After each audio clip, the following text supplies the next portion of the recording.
चलो स्टार्ट करें। तो अब हम लोग स्टार्ट कर रहे हैं कॉम्पोजिशन स्कीम से। करेक्ट।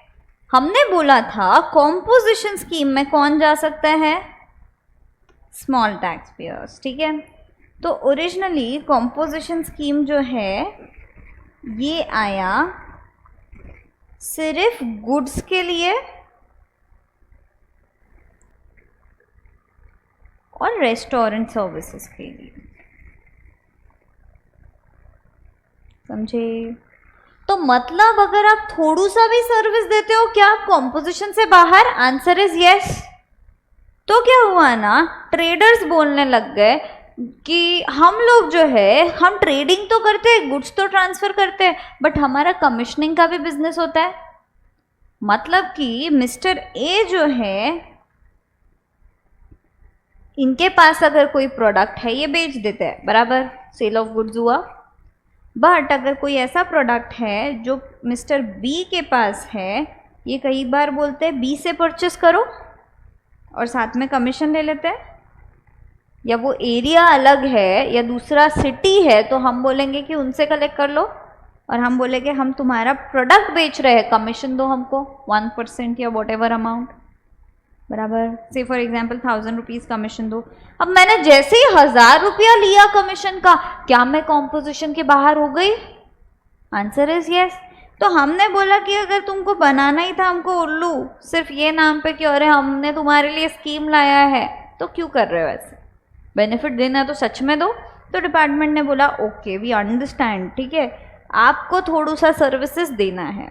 तो डिपार्टमेंट बोलता है कि आप थोड़ा सा सर्विसेज दे सकते हो, अदर सर्विसेज। हाँ, रेस्टोरेंट तो पूरा अलाउड है, अदर सर्विसेज थोड़ा सा दे सकते हो कॉम्पोजिशन में। कितना? 10% ऑफ टर्नओवर ऑफ स्टेट और 5 lakhs, whichever is higher. समझे क्या? तो इतना सर्विसेज हमको देना अलाउड है क्या? बराबर। समझे? ठीक है। Goods restaurant services plus 10% of turnover of state और 5 lakhs whichever is higher, इतना सर्विसेज आप दे सकते हो। अब हमको बोला कॉम्पोजिशन स्कीम में जाने का लिमिट क्या है एग्रीगेट टर्नओवर का। करेक्ट। तो कुछ स्टेट्स के लिए इट इज 75 lakhs एंड कुछ स्टेट्स के लिए इट इज 1.5 CR, बराबर। यस। अब क्वेश्चन ये है कौन सी स्टेट्स के लिए 75 lakhs, कौन सी स्टेट्स के लिए 1.5 CR। तो समझना, फ्लॉन्ट नहीं कर रही हूँ हाँ, लेकिन मेरा नाम अमृता है, निकनेम अमू। NTS करके एग्ज़ाम होता था, उसमें मैं मेरिट में आई थी। ठीक है, मैंने अपने एग्ज़ाम के लिए ऐसे याद किया था, तो आप लोग को अगर ऐसे याद होता है तो कीवर्ड है अमू NTS। ठीक है। A for Arunachal Pradesh, M for Manipur, Mizoram, Meghalaya, Uttarakhand, Nagaland.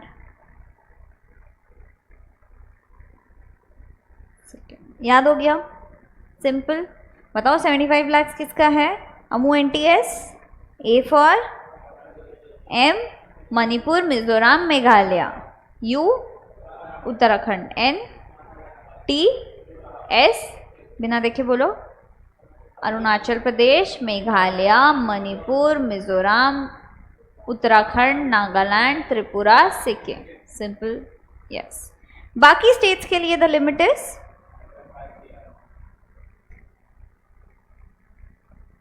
समझे, ये किसकी लिमिट्स है? कॉम्पोजिशन में जाओ कि नहीं, एग्रीगेट टर्नओवर का लिमिट है। ठीक है, समझे? सही है। ठीक है, अब हमको रेट्स देखने हैं तो ध्यान से देखना। हाँ, 0.5% CGST,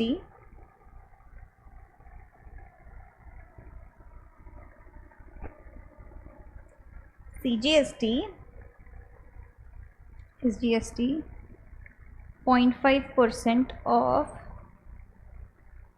turnover of state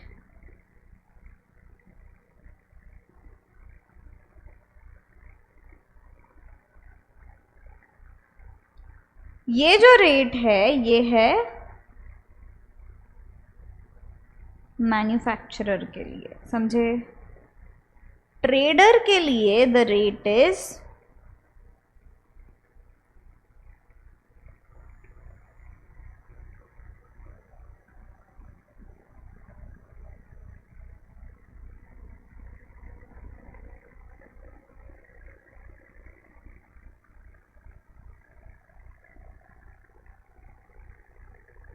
क्या डिफरेंस है दोनों में बताना तो। मतलब मैन्युफैक्चरर एग्रीगेट टर्नओवर पे टैक्स पे करेगा, मतलब अगर वो 100 रुपया कमा रहा है उसमें से 60 जो है टैक्सेबल है, 40 जो है वो एग्जेम्प्ट है, तो मैन्युफैक्चरर कितने पे टैक्स भरेगा? 100 का 0.5 बराबर। यस, वही अगर ये ट्रेडर होता तो किस पे टैक्स भरता? सिर्फ 60 पे, समझा? पक्का? ठीक है। रेस्टोरेंट के लिए द रेट इज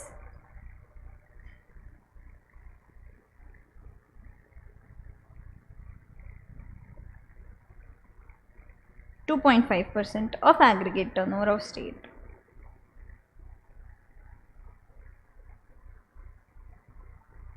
अब कैसे याद रखें कि ट्रेडर के लिए टैक्सेबल टर्नओवर है?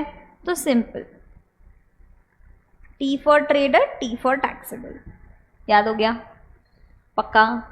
ये हुआ आपका कॉम्पोजिशन स्कीम का एक बहुत बड़ा पार्ट। समझ में आया क्या? तो आप लोग बोल सकते हो क्या एक बार मुझे?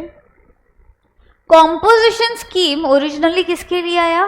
Goods plus restaurant services plus थोड़ा सा सर्विसेज दे सकते हैं क्या? कितना?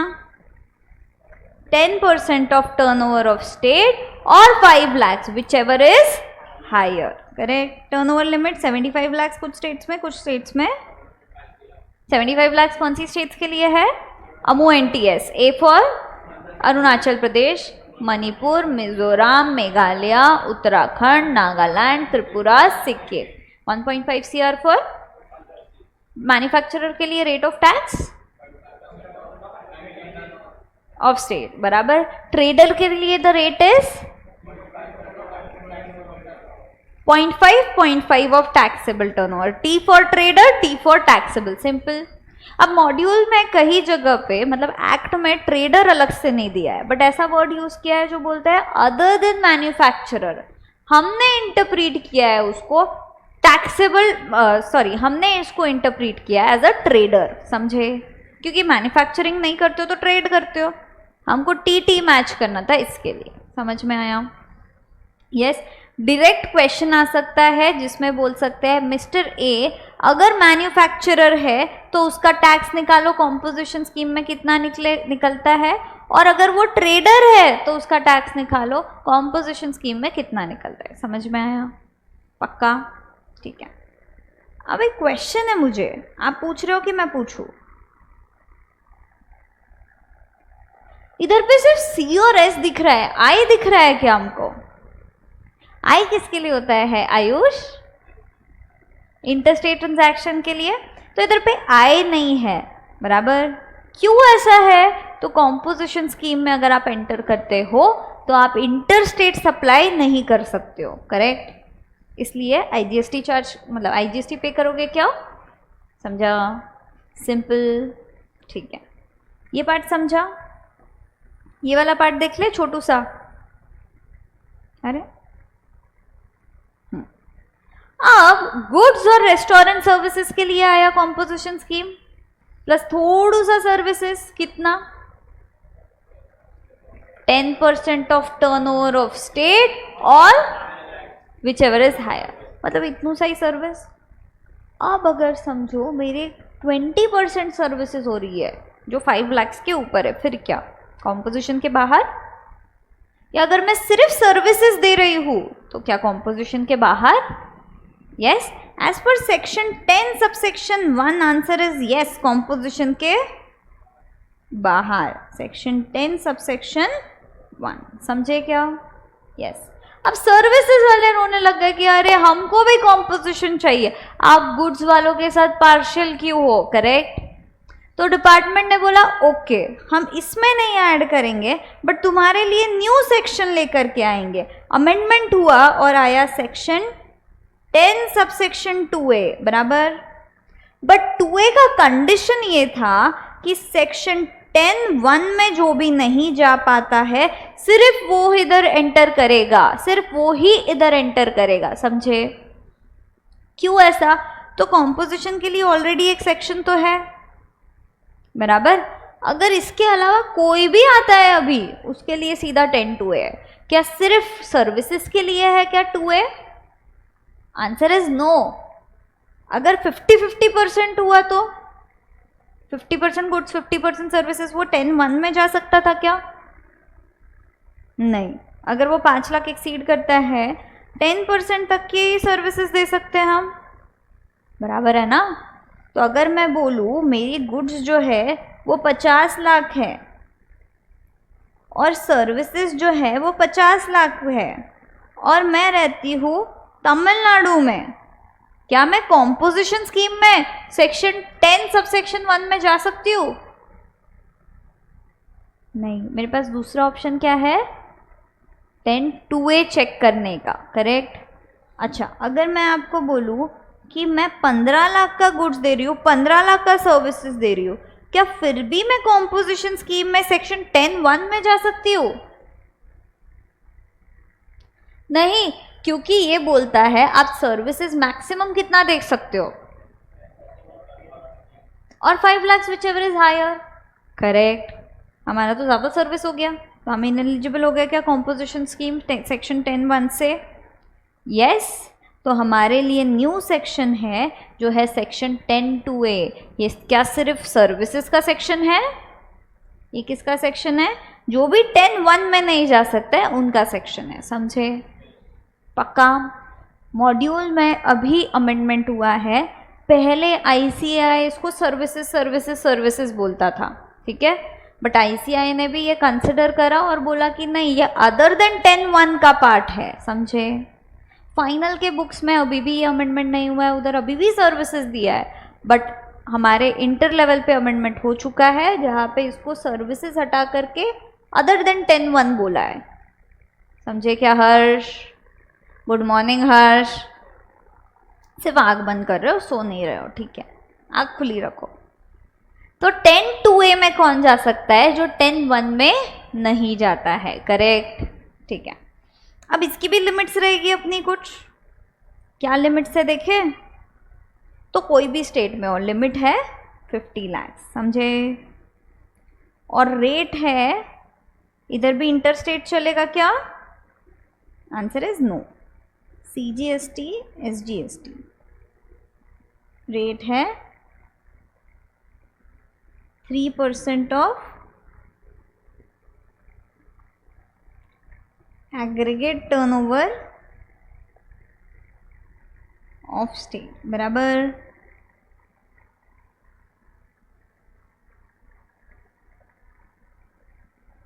समझे? पक्का? ये हुआ आपका पूरा की पूरा कॉम्पोजिशन स्कीम। अब पूरे चैप्टर में जो चीज़ें हमको बोली है हम नोट्स के थ्रू पढ़ेंगे, बट ये हुआ आपका एक बेसिक ओवरव्यू कॉम्पोजिशन स्कीम का। क्या पढ़े थे हम लोग? कॉम्पोजिशन स्कीम स्टार्ट किए थे, याद है? कॉम्पोजिशन स्कीम किसके लिए होता है? स्मॉल टैक्स पेयर्स के लिए, बराबर। ये एक रजिस्ट्रेशन का तरीका है, स्कीम है, करेक्ट, ठीक है। इसमें हमने देखा था सेक्शन 10(1) है जो सबसे पहले आया कॉम्पोजिशन के लिए, करेक्ट। किसके लिए आया? गुड्स और रेस्टोरेंट सर्विसेज, बराबर। प्लस थोड़ा सा और सर्विसेज मार्जिनल, कितना? 10% of aggregate turnover of a state और 5 lakhs whichever is higher. Very good. Limits I aggregate turnover की कितनी है?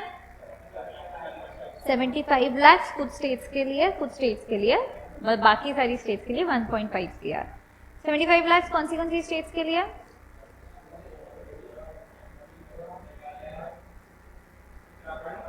उत्तराखंड, नागालैंड, त्रिपुरा, सिक्किम। डन? चलो हर्ष बताओ सारे।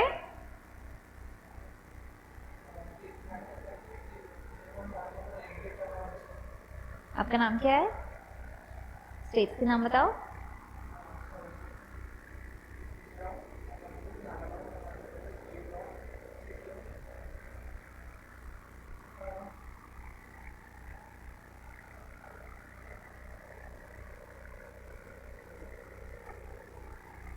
कोड दिया है ना, करो ना यार, क्या दिक्कत है, सिंपल है।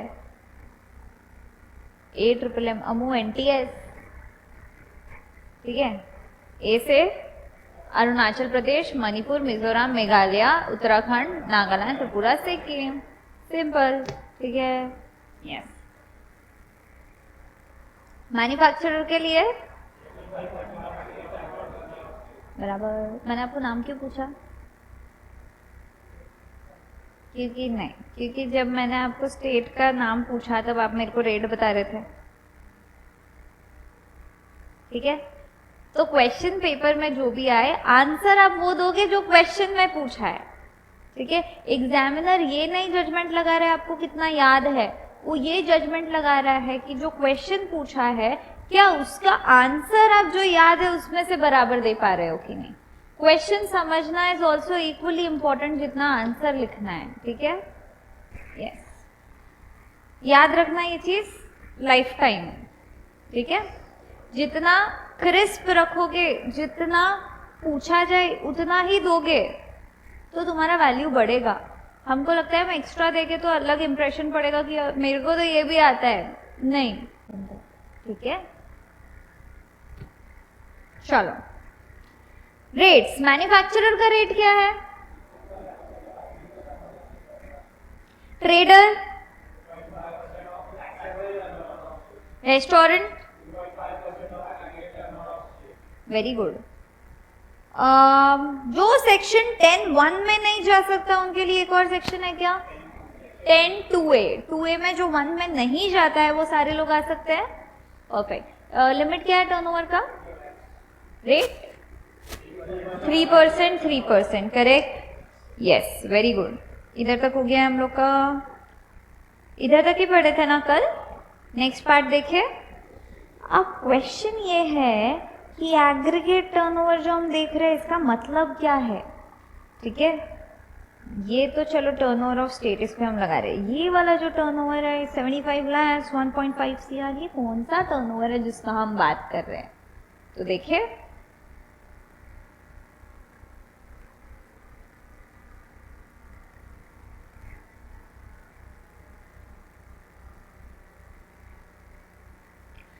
Aggregate turnover under composition scheme जो है वो डिफाइन किया गया है एज टैक्सेबल सप्लाईज, ठीक है। अच्छा, टर्नओवर मतलब ऐसे ही बता दो तो आप लोग, जो सेल्स किया वो टर्नओवर मतलब अपना सेल्स, करेक्ट। अब वो टैक्सेबल हो, एग्जेम्प्ट हो, कुछ भी हो, सेल किया है, यस। इनवर्ड परचेसेस आपका कुछ भी हो, इनवर्ड परचेसेस हो, वो टर्नओवर में जाएगा क्या कभी भी?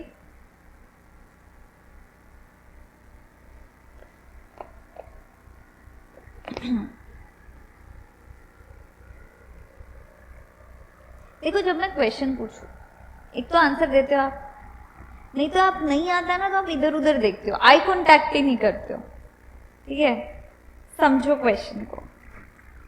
टर्नओवर मतलब सेल्स, परचेसेस मतलब क्या होता है? खरीदा है वो, ठीक है। सेल्स मतलब क्या होता है? तो कभी भी क्या सेल्स में आप परचेसेस को काउंट करोगे? तो टर्नओवर में कभी भी क्या आप परचेसेस को काउंट करोगे? कभी भी नहीं, समझे? ठीक है। तो अपना टर्नओवर एग्रीगेट मतलब टोटल एक साथ पूरा की पूरा, ठीक है। Aggregate turnover under GST for composition scheme is taxable supplies, supplies मतलब हमको पता है, सप्लाई टॉपिक हमने देखा, taxable supplies plus exempt supplies जिस पे टैक्स नहीं लगता है, exempt supplies plus export of GST goods, export of goods and और services, exports and sorry export of goods and और सर्विसेज मतलब जो कंट्री के बाहर बेच रहे हो, अगेन बेचना, यस, प्लस इंटरस्टेट सप्लाई, समझ में आया। बट कल याद है क्या हमने बोला था कॉम्पोजिशन स्कीम में इंटरस्टेट सप्लाईज नहीं चलते हैं, याद है? पर ये तो इंटरस्टेट सप्लाईज बोल रहा है, प्रॉब्लम। तो इन्होंने बोला एग्रीगेट टर्नओवर है ना, कभी भी आप प्रीसीडिंग पीरियड का देखोगे, प्रीसीडिंग ईयर वगैरह का, बराबर। तो अगर कल हमने पीवाई नहीं लिखा था, याद है क्या, है ना? तो aggregate turnover limit preceding year का हम चेक करेंगे, बराबर। अब कॉम्पोजिशन में एंटर करने के बाद आप इंटरस्टेट नहीं कर सकते हो, बट कॉम्पोजिशन में एंटर करने के पहले तो आप इंटरस्टेट कर रहे होंगे, बराबर। मतलब कि आपने 1 अगस्त को सोचा कि आपको कॉम्पोजिशन में जाना है, ठीक है। इसके पहले के पीरियड में क्या आप दूसरे स्टेट्स को सप्लाई कर सकते हो? इसके बाद के पीरियड में क्या आप कर सकते हो? चलो मंथ भी जाने दो, ठीक है, अपन मंथ का एडजस्टमेंट भी बाद में देखेंगे। 1 अप्रैल से पकड़ते हैं। 1 अप्रैल 24 को आपने कॉम्पोजिशन में कन्वर्ट करा, क्या आप इंटरस्टेट सप्लाई कर सकते हो? बट क्या इसके पहले इंटरस्टेट सप्लाई होएगा आपका, चलेगा, बराबर। टर्नओवर आप प्रीवियस पीरियड का देख रहे हो, बराबर। तो इसलिए हमने बोला टर्नओवर में हमको एक्सपोर्ट भी चलेगा, इंटरस्टेट भी चलेगा, समझ में आया? यस, पक्का समझाना। अब it includes supply made between distinct person. Section 7 subsection 1 clause C read with schedule 1 para 2 distinct person के बीच में सप्लाई होता है तो उसको सप्लाई मानते हैं even if it is made without consideration। तो मतलब अगर एक ब्रांच से दूसरी ब्रांच पे सामान जा भी रहा है, वैल्यू जो भी होगी हम वैल्यू ऑफ सप्लाई में देखेंगे। सप्लाई है तो ये आपका टर्नओवर में ऐड होएगा अगर सेल्स है तो वो ब्रांच के, यस, वेरी गुड। तो सप्लाई बिटवीन डिस्टिंक्ट पर्सन भी क्या सप्लाई है? आंसर इज यस, समझा, पक्का, ठीक है। वो ब्रांच पे क्या पूरे के पूरे टोटल टर्नओवर में भी ऐड होएगा, बराबर, ठीक है। इधर तक समझा? तो ये 4 आइटम्स बोलते हो। Composition supplies includes taxable supplies, exempt supplies, exports and interstate supplies, correct. Plus ये कोई भी सप्लाई अगर डिस्टिंक्ट पर्सन अपने आप में करे तो, करेक्ट, पक्का, ठीक है। Next part, it excludes, but कुछ चीजें है ना ये एक्सक्लूड करेगा, मतलब अपने आप में इंक्लूड करेगा क्या? नहीं, रादर हम हटा देंगे इनको। किसको? Inward supplies on which RCM is payable. अभी हमने आरसीएम तो पढ़ा नहीं है, ठीक है, तो आरसीएम भी हम ऊपर हम ज्यादा डिस्कशन नहीं करेंगे ना माथा लगाएंगे। बट क्या इनवर्ड सप्लाईज आपके टर्नओवर में वैसे भी आ सकता है? नहीं, तो ये ऐड होएगा क्या? नहीं। GST, taxes and सेसेस। अब क्वेश्चन ये है कि मैंने है ना 10 लाख के गुड्स बेचे, बराबर, इस पे जीएसटी चार्ज करा एट 18%, बराबर, 11,80,000 का बिल बना। मुझे बताना मेरा टोटल टर्नओवर कितना है, 10 लाख की 11,80,000? तो डिपार्टमेंट बोलता है 10 लाख पकड़ो आप, जीएसटी का अमाउंट आपके टर्नओवर में मत डालो, समझे। बट कोई और टैक्सेस रहे तो वो ऐड होंगे क्या टर्नओवर में? म्युनिसिपल टैक्सेस अगर मैं डालूं तो यस, क्योंकि हमने कौन से टैक्सेस को एक्सक्लूड करा है? बस जीएसटी, समझे। तो फर्स्ट क्या एक्सक्लूड किया हमने? Inward supplies on which RCM is payable, second is GST, taxes and सेसेस। Third है इंटरेस्ट एंड डिस्काउंट। अब ये एडजस्टमेंट है ना थोड़ा सा न्यू है, ठीक है हर्ष? मैंने कब बोला ध्यान नहीं है ना? आप आधी आंखें खुली रखते हो तो आपका कितना ध्यान है, पूरी आंखें खुली रख लो तो कितना ध्यान रहेगा, है ना? यस। Interest and discount. अब इंटरेस्ट एंड डिस्काउंट है ना जीएसटी में एग्जेम्पशन टॉपिक में हम देखेंगे, एग्जेम्प्ट है वैसे भी, ठीक है? बट हम क्या बोल रहे हैं, एग्जेम्प्ट सप्लाईज भी टर्नओवर में इंक्लूड करो, बराबर।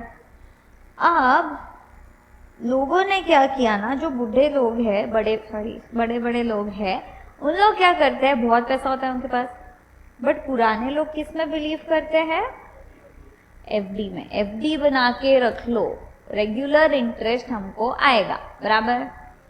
अब इन लोग के पास है ना 2-4 करोड़ रुपया पड़ा है, मस्त एफडी में डाल के रखा है, इंटरेस्ट कमा रहे हैं, सही है? अब वो इंटरेस्ट की वजह से क्या हुआ ना, इनका इनकम जो है वो बढ़ गया। तो जो 75 लाख या 1.5 CR का लिमिट है, वो सिर्फ ये इंटरेस्ट इनकम के वजह से ही खत्म हो रहा है, बराबर, एकदम मार्जिन पे रह रहा है। तो ये लोग बोल रहे हैं कि अरे वैसे भी एग्जेम्प्ट है, ये किधर कुछ दिखाना तो है नहीं, तो आप ये क्यों इंक्लूड कर रहे हो और हमको कॉम्पोजिशन के बाहर कर रहे हो, समझा? तो डिपार्टमेंट ने बोला ओके, वैसे तो हम एग्जेम्प्ट सप्लाईज इंक्लूड करेंगे, बट सिर्फ कॉम्पोजिशन स्कीम के लिए हम इंटरेस्ट और डिस्काउंट जो है वो हटा देंगे, टर्नओवर में इंक्लूड नहीं करेंगे, समझा? तो अगर इंटरेस्ट इनकम आपका 5 करोड़ है और बाकी गुड्स वगैरह बेच के आपका 50 लाख है, तो आपका कॉम्पोजिशन स्कीम के पर्पस के लिए एग्रीगेट टर्नओवर 5.5 CR है या 50 लाख है? आंसर इज 50 लाख, बराबर। ये इंटरेस्ट इंक्लूड करोगे क्या? डिस्काउंट मतलब क्या? बिल डिस्काउंटिंग पड़ा है? यस, हमने हर्ष के नाम पे बिल बनाया 10,000 का, हर्ष पेमेंट ही नहीं कर रहा है हमको, बट हमको अर्जेंट नीड है। हमने क्या किया, बैंक के पास गए और बोले कि ये जो पर्सन है ये हमको पेमेंट करने वाला है, ये हमारा कौन है, डेटर, करेक्ट, सही है ना? तो आप क्या करो, आप इससे बाद में पैसे कलेक्ट कर लेना, मेरे को अभी अर्जेंट नीड है तो मेरे को 10,000 दो। बैंक बोलेगी ओके, मैं तुमको पैसा देती हूँ, मैं उससे कलेक्ट कर दूंगी, बट बैंक के फ्री में करेगी क्या? नहीं। तो बैंक बोलेगी मैं आपको देती हूँ 9,700 रुपए, 300 रुपए जो है वो डिस्काउंट के कट करो, वो मेरा इनकम है, वो जो मैं रिस्क ले रही हूँ उसका है। यस, समझे? तो ये जो 300 अमाउंट है ये डिस्काउंट वाला हो गया, बराबर है ना? तो ये डिस्काउंट का अमाउंट भी कभी भी आप टर्नओवर में इंक्लूड नहीं करोगे, मतलब बैंक उस केस में इंक्लूड नहीं करेगा, समझा? पक्का? आपको आगे बढ़े? यस। तो एग्रीगेट टर्नओवर मतलब समझा क्या हमको, क्या है? Taxable supplies, exempt supplies, exports, interstate supplies, plus made between distinct persons. But it excludes inward supplies, RCM जिस पे लग रहा है, GST, taxes and cesses, interest and discount, समझा? पक्का? ठीक है। अब जब आप रेगुलर स्कीम में देखोगे ना, पूरा की पूरा सेम है, सिर्फ इंटरेस्ट और डिस्काउंट को हटा दिया है, उसको हम टर्नओवर में इंक्लूड कर रहे हैं, ठीक है? यही डिफरेंस है। जब हम चैप्टर रजिस्ट्रेशन चैप्टर में आएंगे तब इस पे बात करेंगे। और आप लिख के रखते हो दोनों, समझे क्या? पक्का क्या? ठीक है। पहले नोट से लिख रहे हो या और 1-2 पॉइंट्स डिस्कस करें? जिंदा हो? ठीक है। एग्रीगेट टर्नओवर में क्या इंटरेस्ट और डिस्काउंट को इंक्लूड करोगे? नहीं। अब एग्रीगेट टर्नओवर पे इंक्लूड नहीं कर रहे हो, तो ये जो हमने लिखा था एग्रीगेट टर्नओवर में एग्जेम्प्ट और टैक्सेबल सप्लाईज 100 रुपीज का, हमने क्या बोला, अगर मैन्युफैक्चरर है तो एग्रीगेट टर्नओवर पे आप पे करोगे, कल बोले थे ना, और ट्रेडर है तो टैक्सेबल टर्नओवर। अब ट्रेडर है तो हमको टेंशन नहीं, वो तो सिर्फ टैक्सेबल पे भरेगा, बराबर। मतलब कि ट्रेडर किस पे भरेगा सिर्फ टैक्स, लिखा है ना आप लोग ने, चेक करो। और वही अगर हमने बोला था मैन्युफैक्चरर है तो वो किस पे भरेगा, 100 पे। कल इधर देखा था ना रे, है ना आयुष, याद है ना, याद था, बराबर। अगर मैं ऐसा बोलूं आपको, मैंने आपको क्या बोला, इंटरेस्ट और डिस्काउंट भी है, एग्जेम्प्ट है, तो एग्जेम्प्ट में कुछ हिस्सा जो है वो इंटरेस्ट एंड डिस्काउंट का है, बराबर, और बाकी अदर एग्जेम्प्ट इनकम, ठीक है। अभी सपोज ये है 10 रुपया, ये है 50 रुपया, टोटल एग्जेम्प्ट कितना हुआ 60, टैक्सेबल कितना है 40, बराबर। अब बताना एग्रीगेट टर्नओवर कितना है,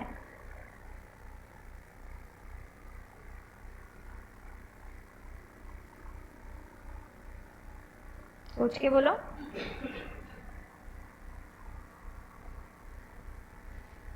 क्या इंटरेस्ट डिस्काउंट को आप एग्रीगेट टर्नओवर में इंक्लूड करोगे, एग्रीगेट टर्नओवर कितना होएगा, 100 होएगा क्या, समझे क्या, कुछ डाउट।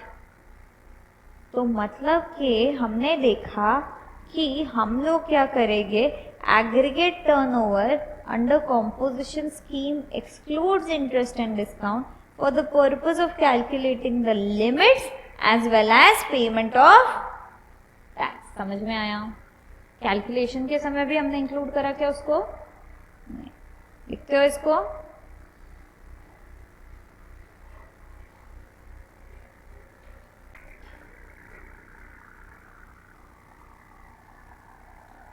एक और डिस्कशन आपका टर्नओवर के ऊपर, ठीक है।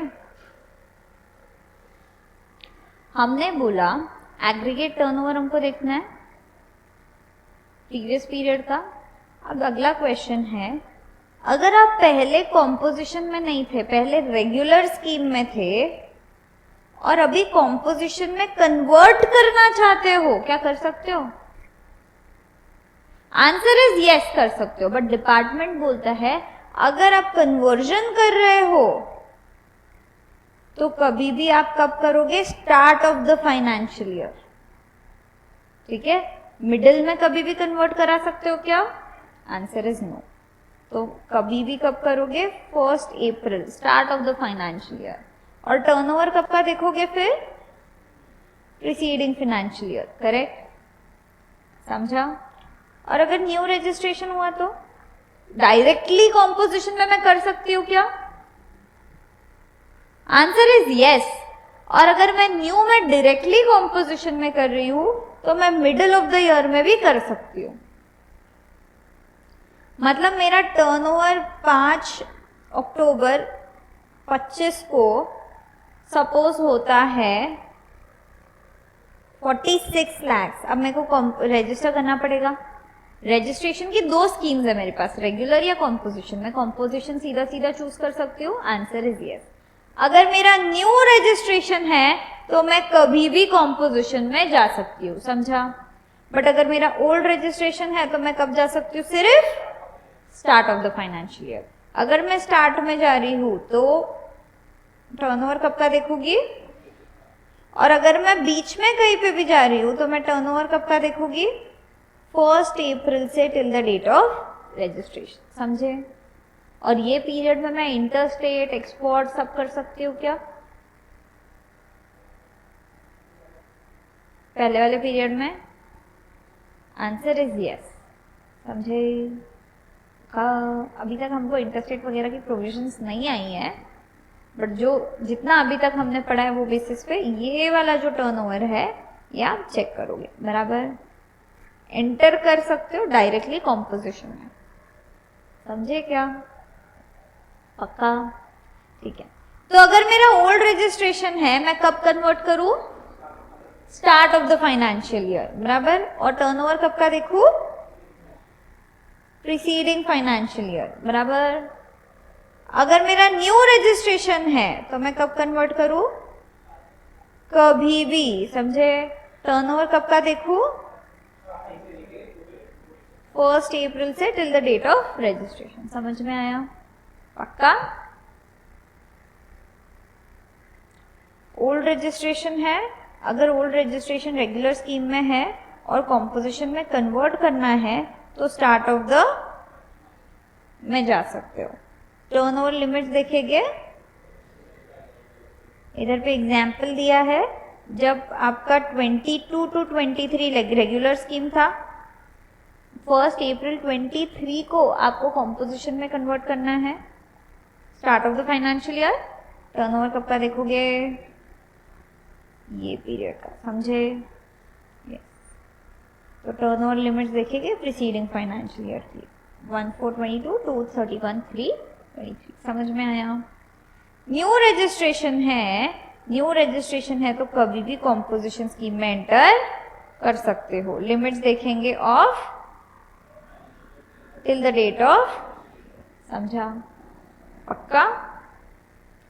टर्नओवर लिमिट्स देखेंगे हम लोग प्रीवियस पीरियड की, बराबर, बट टैक्स हम लोग पे करेंगे करंट पीरियड के ऊपर, बराबर। तो टैक्स करंट पीरियड के टर्नओवर ऑफ स्टेट के ऊपर में कैलकुलेट करेंगे, समझा? इंटरस्टेट सप्लाई अलाउड है? इंटरस्टेट परचेस अलाउड है क्या?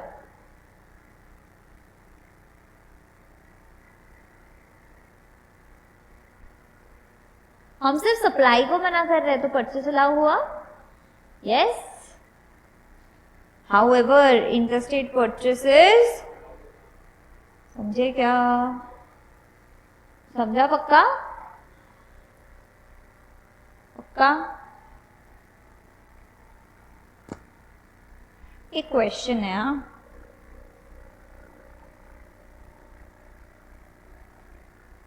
हम लोग का कंट्री है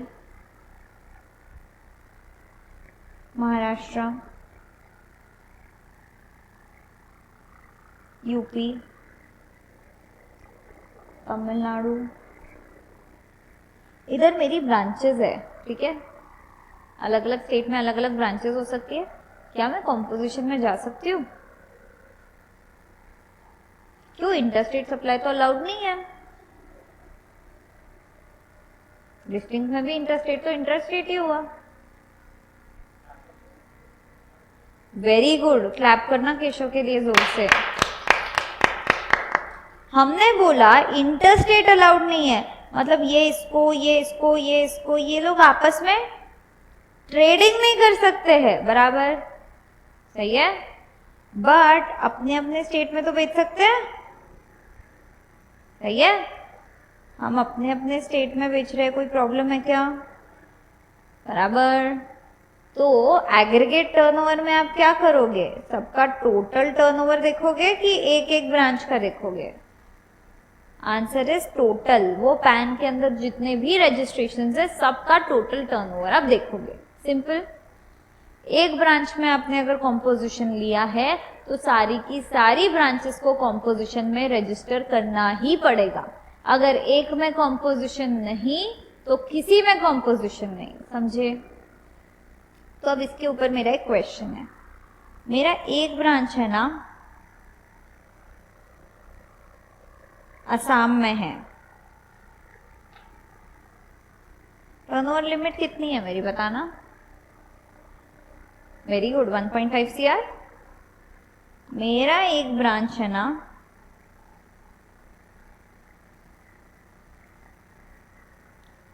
नागालैंड में है, टर्नओवर लिमिट कितनी हुई?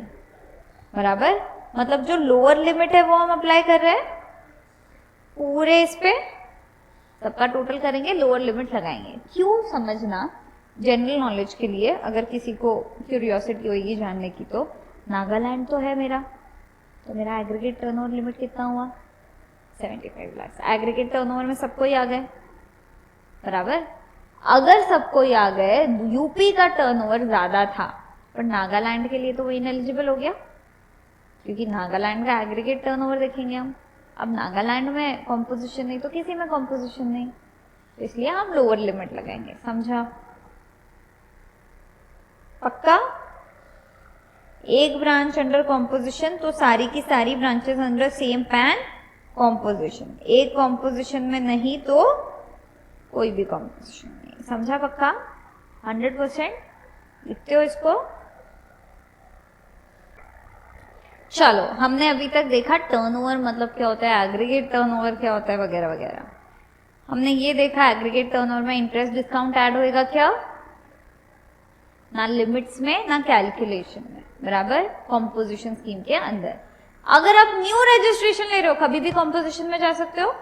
टर्नओवर कब से कब तक का देखोगे? Start of the financial year till the date of registration. Very good. अगर आप ओल्ड रजिस्ट्रेशन था आपका रेगुलर में, आप कॉम्पोजिशन में जा सकते हो। टर्नओवर कब का देखोगे? Preceding financial. और कब जा सकते हो? Very good, start of the financial year. अच्छा, एक ब्रांच में कॉम्पोजिशन तो सारी की सारी ब्रांचेस के लिए कॉम्पोजिशन, करेक्ट। अच्छा, कॉम्पोजिशन टैक्स पेयर लोगों से टैक्स कलेक्ट कर सकता है क्या? हमने उधर ही देखा था, हाँ, 100 रुपीज वाला कुछ एग्जाम्पल जिसमें हमने बॉटल बेचा था 100 रुपया में, याद है क्या? मिस्टर ए मिस्टर बी का एग्जाम्पल जिसमें हमने बोला था ये 100 रुपए में बेच रहा है, ये भी 100 रुपए में बेच रहा है, प्लस जीएसटी ये ऐड करके बेच रहा है 118 और ये 100।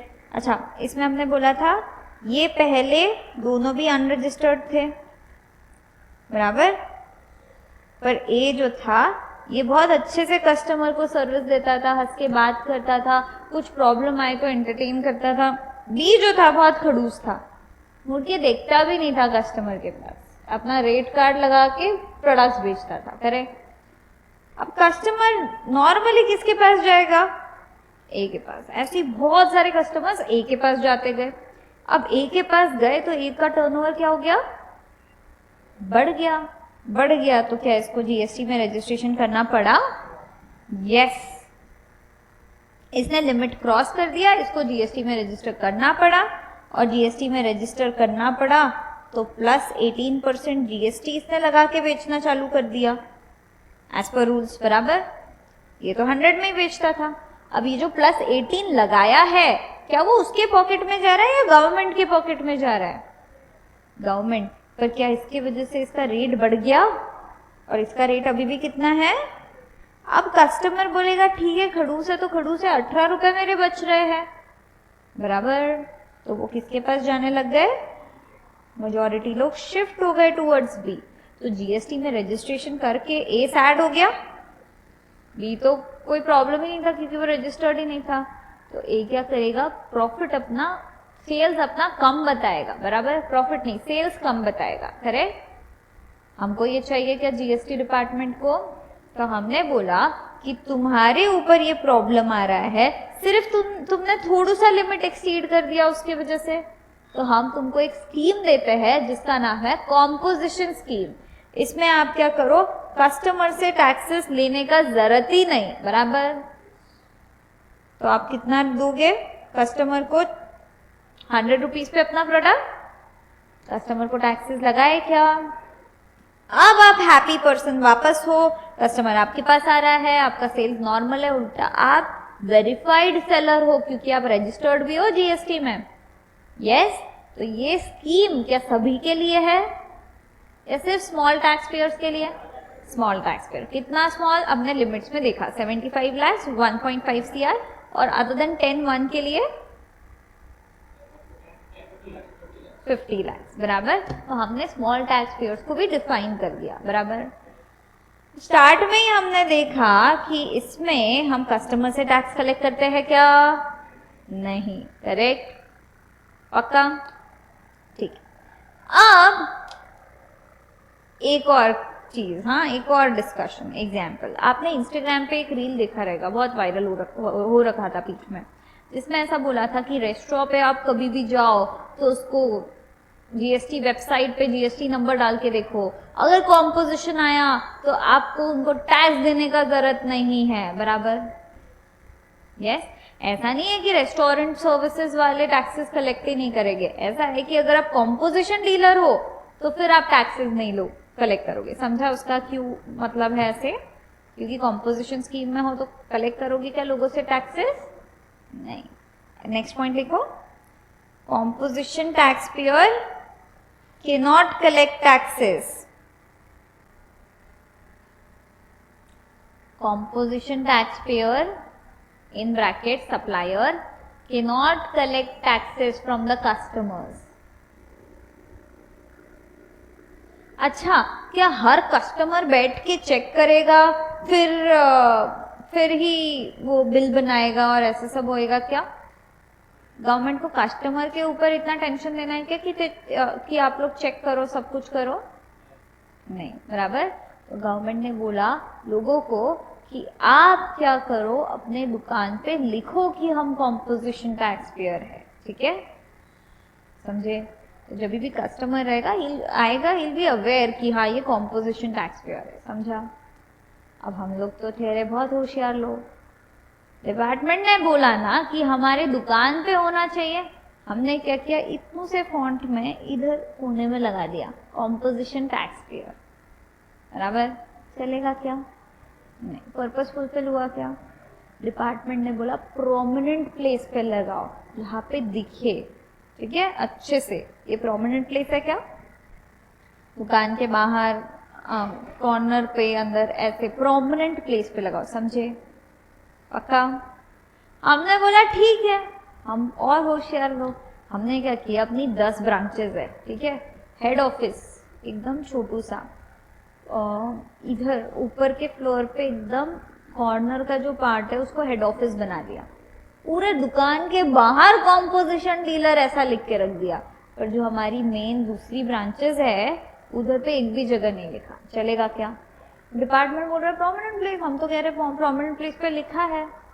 तो डिपार्टमेंट ने बोला prominent place at every additional place of business, मतलब सारी ब्रांचेस सब जगह ये लिखना पड़ेगा क्या? Yes. He shall mention the words composition taxable person on every notice, signboard displayed at a prominent place at his principal place and every additional place of business। समझे? ये 3 वर्ड्स क्यों आए, समझा? prominent place, principal place, additional place। Done? इसके अलावा इनको अपने bill pay भी लिखना पड़ेगा ये चीज। Yes, composition taxable person not eligible to collect tax on supplies at the top of bill of supply issued by him. समझ में आया? पक्का? यस। हमने बोला तुमको आउटपुट टैक्स नहीं कलेक्ट करना है लोगों से, बराबर? सही है ना? तो इनपुट टैक्स क्रेडिट का कोई नीड है क्या? कॉम्पोजिशन को इनपुट टैक्स क्रेडिट मिलेगा क्या? आंसर इज नो, ठीक है? अपना एक और पॉइंट है, आईटीसी इज नॉट अलाउड। अच्छा, इधर बिल ऑफ सप्लाई दिख रहा है, क्यों ऐसा? आपको सोचने में आया रहेगा या ध्यान में आया रहेगा, इनवॉइस क्यों नहीं दिया है? टैक्स इनवॉइस, आयुष बताओ, कस्टमर को टैक्स इनवॉइस क्यों नहीं देते? देते हैं ना भाई। तो इधर कॉम्पोजिशन में टैक्स इनवॉइस नहीं, बिल ऑफ सप्लाई ऐसा क्यों लिखा है?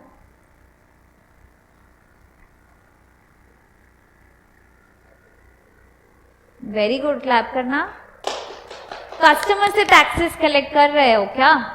नहीं, तो टैक्स इनवॉइस लिखोगे क्या? नहीं। क्या लिखोगे? टैक्स इनवॉइस हम रेगुलर स्कीम में लिखेंगे जहां पे हम टैक्सेस कलेक्ट करेंगे। कॉम्पोजिशन में क्या करेंगे? हम बिल ऑफ सप्लाई इशू करेंगे, इसलिए ये वर्ड्स इधर पे यूज हुए, समझा? अब हम लोग का टर्नओवर लिमिट है ना एक्सीड हो गया, ठीक है? हमने बोला था 1.5 करोड़ रुपया अगर है टर्नओवर, तब तक आप कॉम्पोजिशन में रह सकते हो। सपोज आप बहुत अच्छा बिजनेस कर रहे हो, 2 करोड़ रुपया टर्नओवर हो गया, बहुत अच्छी बात है, बट क्या कॉम्पोजिशन में रह सकते हो? इसे स्मॉल टैक्स पेयर्स के लिए निकलना पड़ेगा कितने दिन के अंदर? 7 डेज के अंदर, समझे?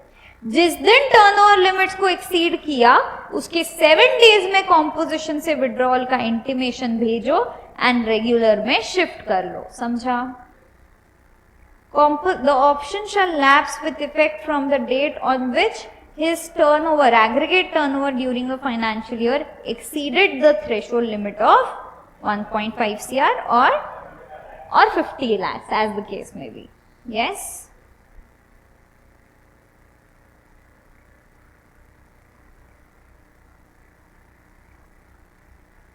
समझाओ? Yes?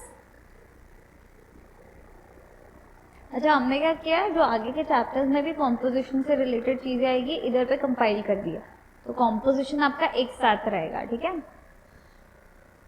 2 नोट्स है जो हम बाद में लिखेंगे, वो रिस्पेक्टिव चैप्टर्स पढ़ने के बाद।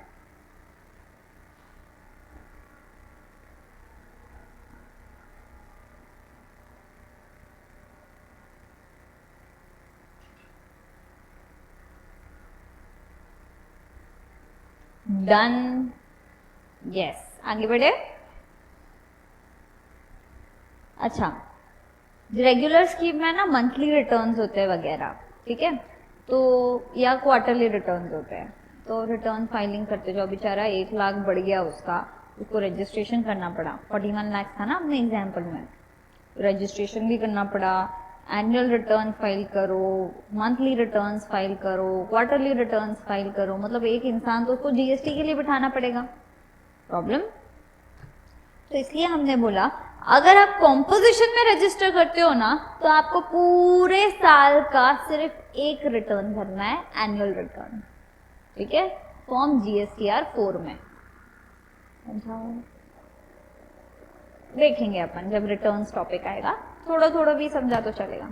दूसरा चीज, पर इसमें अगर पेमेंट आपको करने आ रहा है तो आपको क्वार्टरली पेमेंट्स करना पड़ेगा। रिटर्न एक ही है बट पेमेंट जो है आपको क्वार्टरली करने पड़ेंगे, ठीक है, समझाओ। रिटर्न्स में बेसिकली आपका पूरा डिटेल्स जाता है, सेल्स कितना हुआ, परचेस कितना हुआ, सब कुछ है। जो इन्फॉर्मेशन हम शेयर करते हैं डिपार्टमेंट के साथ, वो वाया रिटर्न्स करते हैं।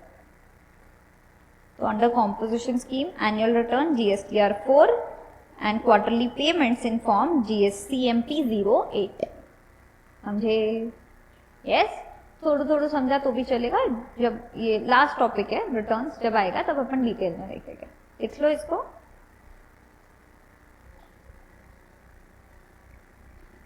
एक चीज हमने देखा, कॉम्पोजिशन में एंटर करने के पहले हम लोग लिमिट देखेंगे, है ना, कॉम्पोजिशन में एंटर करने के पहले हम लिमिट्स देखेंगे।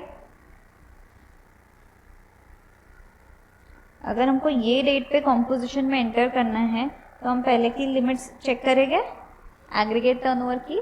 इसमें इंटरस्टेट या एक्सपोर्ट हो सकता है क्या हर्ष? हो सकता है क्या आयुष? यस, ठीक है। और क्या हम इसमें एंटर करने के बाद कॉम्पोजिशन में ये फिर भी लिमिट्स मेंटेन करेंगे? यस, 1.5 CR 75 लाख, क्योंकि हमने बोला अगर लिमिट्स एक्सीड करते हो तो 7 डेज में कन्वर्जन करना पड़ेगा, मतलब ये पीरियड में भी हम लिमिट्स मेंटेन करेंगे। एक्सीड किया तो कितने दिन में कन्वर्जन, बराबर। बट क्या ये पीरियड में जब आप कॉम्पोजिशन में रजिस्टर्ड हो तब आप इंटरस्टेट वगैरह कर सकते हो क्या?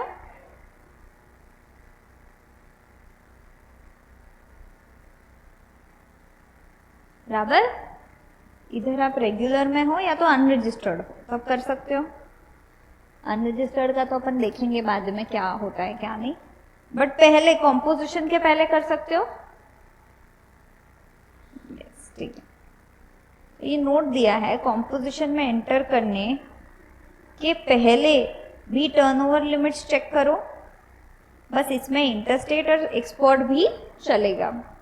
एंटर करने के बाद भी विद इन द लिमिट्स रहो, your interstate export not allowed, समझा? विड्रॉवल फ्रॉम कॉम्पोजिशन स्कीम, हमने देखा 7 डेज के अंदर अंदर विड्रॉल कर सकते हैं। Intimation needs to be send, जब से विड्रॉल कराना है। इफेक्टिव डेट ऑफ विड्रॉल क्या रहेगा?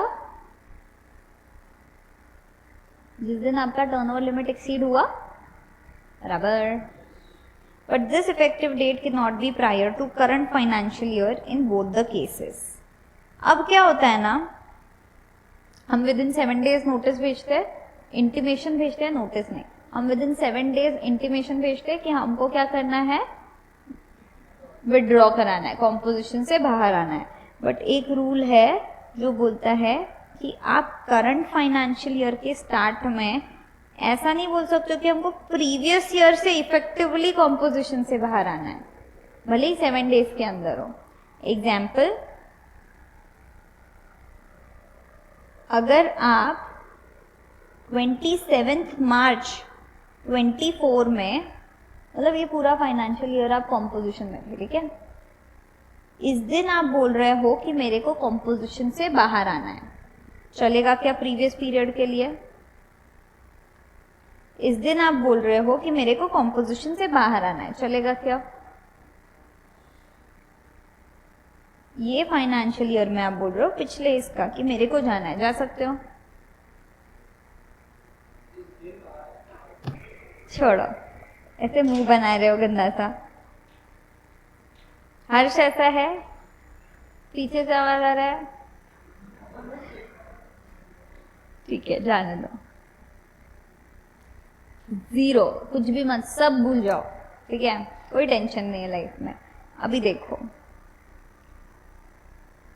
अगर मैं 7 अगस्त पे हूं, ठीक है, क्या मैं 10 अगस्त को बोल सकती हूँ कि मेरे को कॉम्पोजिशन से बाहर जाना है? अगर 7 को मेरा टर्नओवर 2 CR हो रहा है तो? क्यों हर्ष? विद इन 7 days है, बराबर, चलेगा।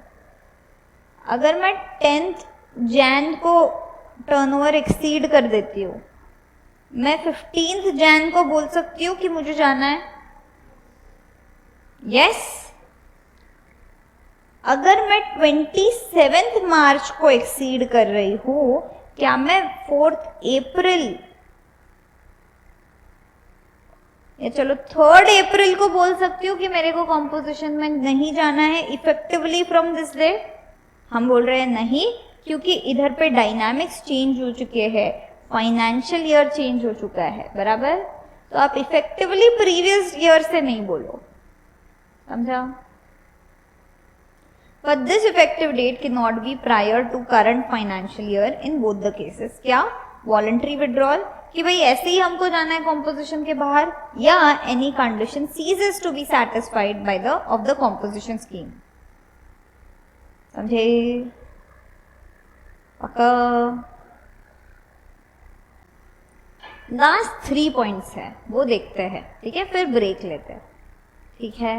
बट अगर आप ये लास्ट 3 पॉइंट बहुत अच्छे से पढ़ो, उसके बाद ही आपको ब्रेक मिलेगा, ठीक है, ध्यान है सबका? अब प्रॉपर ऑफिसर, ठीक है, पीओ को लगता है tax payer is ineligible for composition scheme.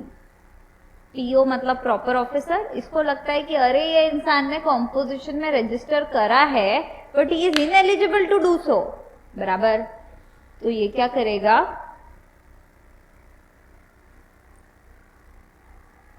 रुको, बॉडी शेमिंग नहीं कर रहे हम, बट पीओ को लगता है हमने गलत किया है, हमने कॉम्पोजिशन में रजिस्टर किया है बट हम कॉम्पोजिशन में रजिस्टर कर ही नहीं सकते, ठीक है। अब हमने क्या किया, हमको लग रहा था हम सर्विसेज दे रहे हैं, हम कॉम्पोजिशन में जा सकते हैं, और हमारा टर्नओवर कितना था, 80 लाख। हमको लगा हमारी लिमिट जो है 1.5 CR स्टेट के हिसाब से, पर क्या ये सही है? पीओ ने पकड़ लिया हमको, पीओ ने बोला, नोटिस भेजा और बोला कि तुम एलिजिबल ही नहीं हो कॉम्पोजिशन स्कीम के लिए, बराबर, सही है, ठीक है। तो हम क्या करेंगे, रिप्लाई कर सकते हैं हमारे हिसाब से जो हमको लगता है। अगर हमारा रिप्लाई जो है सेटिस्फैक्टरी नहीं है, हम पीओ को बोल रहे हैं अरे हम सर्विसेज दे रहे हैं ना, लेकिन विद इन द लिमिट्स है ना, 80 लाख तो है ना, लिमिट्स तो 1.5 CR की है, क्या ये आर्ग्यूमेंट वैलिड है? अगर हमारी आर्ग्यूमेंट वैलिड नहीं लगी पीओ को, तो वो डिनाई करेगा the option to pay under tax pay the tax under composition scheme from the date of event of contravention और द डेट ऑफ ऑप्शन, मतलब रेट्रोस्पेक्टिव डेट भी आ सकती है, समझे। जो पीओ को लगता है वो डेट से वो कैंसिल कर सकता है। बट उसके पहले मुझे बता दो रेट्रोस्पेक्टिव मतलब क्या होता है।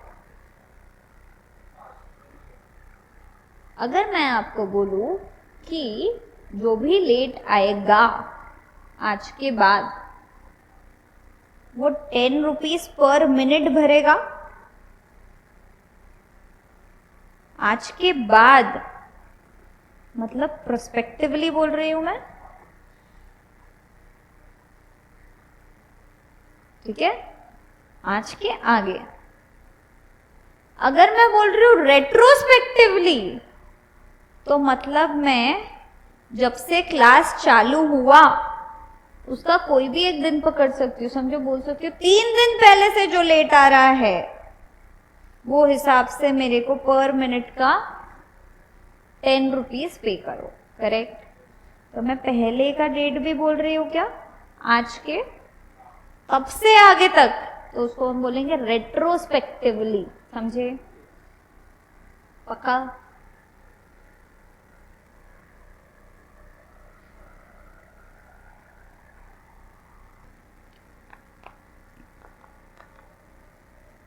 तो इधर हम बोल रहे हैं जो पीओ है वो डिनाई कर सकते हैं option to pay tax under composition scheme from the date of event of contravention और द डेट ऑफ ऑप्शन। जिस दिन आप कॉम्पोजिशन लिए हो वो दिन से मना कर सकता है, या जब कॉन्ट्रवेंशन हुआ है उस दिन से मना कर सकता है, समझे।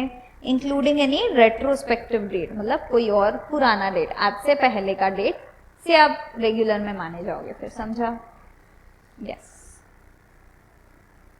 अगर पीओ ने आपको नोटिस भेजा, आपने बोला अरे ये गुड्स है सर्विसेज नहीं है, बराबर, पीओ ने आपको सर्विसेज समझ के नोटिस भेजा, पीओ का गलती, नोटिस भेजा, आपने क्या किया उसका रिप्लाई। अगर रिप्लाई सेटिस्फैक्टरी है तो पीओ क्या बोलेगा, कोई बात नहीं आप कंटिन्यू करो आपका कॉम्पोजिशन स्कीम है, सिंपल। यस, लिखो नेक्स्ट पॉइंट, आगे बढ़े। Imposition of penalty under section 73, 74, 74A in case of irregular availment। Penalty आपको वैसे तो आएगा फाइनल लेवल में, इधर सिर्फ एक सेंटेंस दिया है आपको कि अगर आपने इरेग्युलर अवेलमेंट किया है, मतलब आप एलिजिबल नहीं हो, गलत दिखा रहे हो या ऐसा कुछ करके कॉम्पोजिशन स्कीम में एंटर करते हो तो आपको पेनल्टी लग सकता है अंडर सेक्शन 73 या 74 या 74A, ठीक है। Done. Last part of this chapter, ready? Yes. इधर तक हमने बहुत सारी चीजें देखी, है ना? हाँ, याद है ना? आईटीसी ले सकता है क्या composition tax payer? Tax collect कर सकता है क्या?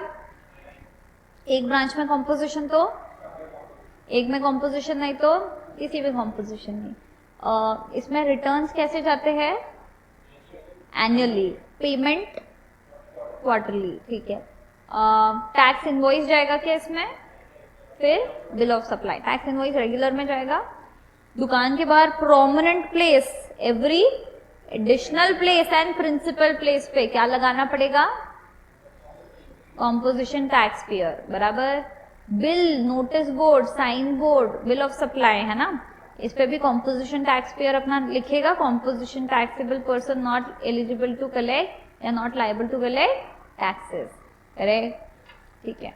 और क्या देखे थे हम लोग? एग्रीगेट टर्नओवर में क्या क्या आएगा? Taxable supplies plus exempt supplies plus export plus interstate supplies. Same pan के अंदर डिस्टिंक्ट पर्सन्स ने करा तो भी आएगा। It excludes inward supplies, RCM का कुछ था, जो जब आरसीएम आएगा तब देखेंगे। Interest and discount, very good. GST taxes and सेसेस, very good. फिर हमने देखा था एग्रीगेट टर्नओवर में हम इंटरेस्ट और डिस्काउंट को इंक्लूड करेंगे क्या लिमिट में? बिल्कुल नहीं। क्या हम टैक्सेस पे करते समय भी इंक्लूड करेंगे? नहीं, करेक्ट। एग्रीगेट टर्नओवर हम कब का चेक करेंगे? अगर ओल्ड रजिस्ट्रेशन है तो प्रीसीडिंग फाइनेंशियल ईयर। और कब से रजिस्टर करेंगे? स्टार्ट से। न्यू रजिस्ट्रेशन है तो कब से जा सकते हो? कभी भी। टर्नओवर कब का देखोगे? स्टार्ट से till the date of registration. बस इतना फर्क है कि जब आप एंटर कर रहे हो उसके पहले का जो टर्नओवर देखते हो उसमें इंटरस्टेट एक्सपोर्ट चलेगा, उसके बाद भी आप टर्नओवर मेंटेन करोगे और उसमें एक्सपोर्ट या इंटरस्टेट चलेगा क्या? नहीं। अगर गया ऊपर लिमिट के या कुछ कंडीशन सेटिस्फाई नहीं करी, कितने दिन के अंदर अंदर कन्वर्जन? 7 डेज। बट ये 7 डेज क्या प्रीवियस ईयर के 7 डेज हो सकते हैं? नहीं, मतलब प्रीवियस ईयर का इसमें अपन इफेक्टिवली नहीं डाल सकते, ठीक है। इसके बाद में पीओ को लगता है कि अपन ने कुछ गड़बड़ किया है, एक्सटेंड करा है, सब कुछ करा है, तो वो अपने को नोटिस भेज सकता है, अपन उसको रिप्लाई करेंगे। रिप्लाई सेटिस्फैक्ट्री है तो ठीक, कॉम्पोजिशन में रहो, नहीं रहा तो पीओ जब से ऑप्शन लिया तब से या जब कॉन्ट्रवेंशन हुआ तब से रेट्रोस्पेक्टिवली भी पावर है उसको, हमको कॉम्पोजिशन से बाहर निकाल सकता है, करेक्ट। कुछ इरेग्युलर अवेलमेंट किया कॉम्पोजिशन के अंदर में तो 73, 74, 74A में अपने को पेनल्टी लग सकता है, करेक्ट। इंटरस्टेट सप्लाई कर सकते हो क्या? बट इंटरस्टेट परचेज, यस, समझा। एग्रीगेट टर्नओवर में सेम पैन के अंदर जितनी भी ब्रांचेस है सबका एक साथ टर्नओवर, बराबर ना? एक साथ total turnover should be under 1.5 CR, बराबर, वेरी गुड।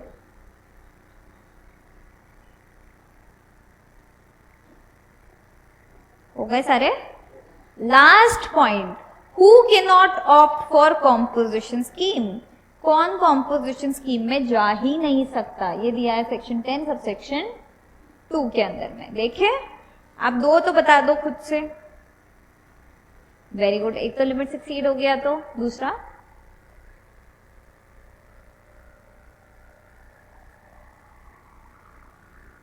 Very good. जो इंटरस्टेट सप्लाई कर रहा है वो जा सकता है क्या?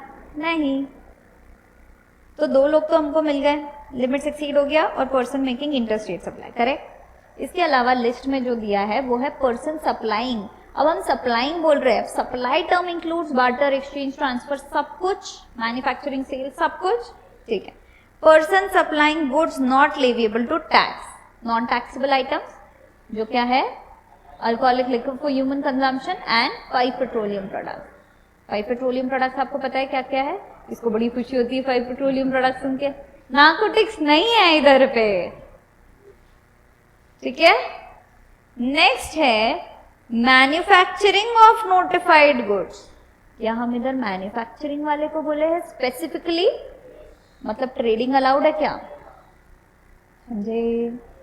Manufacturing of notified goods. अब क्वेश्चन है नोटिफाइड गुड्स मतलब क्या? हाँ, जो नोटिफाई हुए हैं वो, बट क्या नोटिफाई हुए हैं ये क्वेश्चन होएगा दिमाग में, है ना।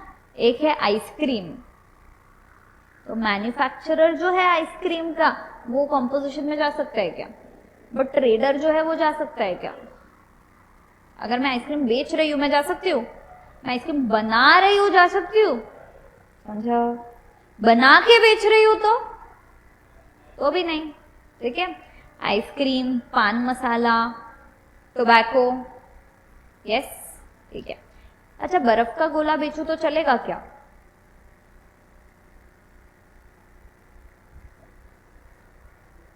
क्वेश्चन था इस पे, तो डिपार्टमेंट ने बोला आइसक्रीम इंक्लूडिंग एडिबल आइस। फिर हमने बोला अरे चॉकलेट वाला गोला चलेगा क्या? क्या वो चॉकलेट बन गया? समझे? एडिबल आइस सिर्फ कोको डालने के वजह से चॉकलेट नहीं बना, समझे? वो अभी भी गोला ही रहेगा। तो एडिबल आइस विथ कोको और विदाउट कोको, समझे? Ice cream, paan masala, tobacco, edible ice with cocoa, without cocoa, clear है? एरेटेड वाटर मतलब, वेरी गुड। कौन बोला? क्लैप करो। सोडा, ठीक है। तो एरेटेड वाटर वाले जो मैन्युफैक्चरर्स है वो भी जा सकते हैं क्या कॉम्पोजिशन में? नहीं, क्योंकि हमने इनको नहीं बोला है नोटिफाइड गुड्स को। अगला है fly ash, bricks, blocks, aggregates, बराबर, मतलब क्या होता है? ईट, सीमेंट की ईट देखिए, वाइट कलर की। निकालो मोबाइल।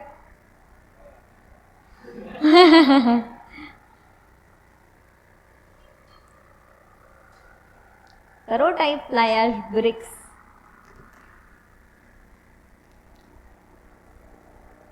बिल्डिंग ब्रिक्स, अपना ब्राउन कलर का ईट, रेगुलर, ये सीमेंट वाला ईट।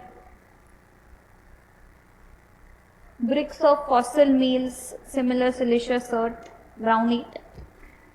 Earthen and roofing tiles. मैं हूं ना मूवी देखी है क्या? मैं हूं ना मूवी देखी है क्या? हाँ भाई भगवान, मैं हूं ना नहीं देखी। शिवाजी द बॉस, लास्ट में, हाँ, जिसमें से पैसा निकलता है बिल्डिंग का, वैसा वैसा, वो रूफिंग टाइल होती है।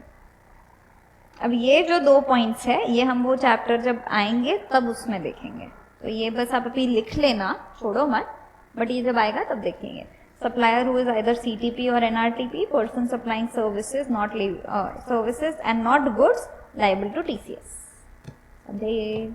लिखे अपन इसको। फिर इसी के साथ आपका कॉम्पोजिशन स्कीम होता है खत्म।